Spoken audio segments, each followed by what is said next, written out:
अस्सलाम वालेकुम जी। उर्दू और पंजाबी ज़ुबान के महान शायर जनाब मोहतरम अंजुम सलीमी साहब की नज़र गज़ल के चंद अशार।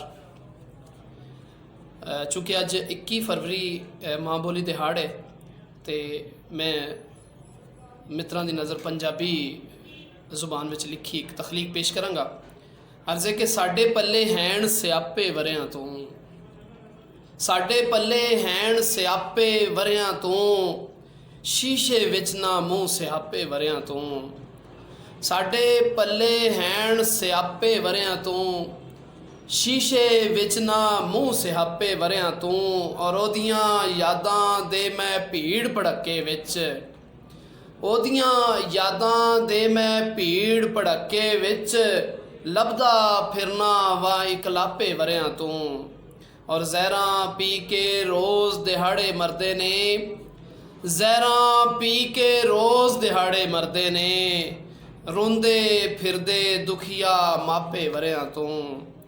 और ओदा रूप जवानी मैनू सौं दी, ओदा रूप जवानी मैनू सौं दी, चढ़दी लाल हनेरी जापे वरियां तों।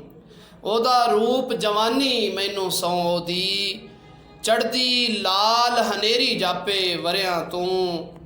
और सीना जोरे इश्क जिगर नू खांदा ए, सीना जोरे इश्क जिगर नू खांदा ए, लाही जालम जावे जालम घापे वरियां तों।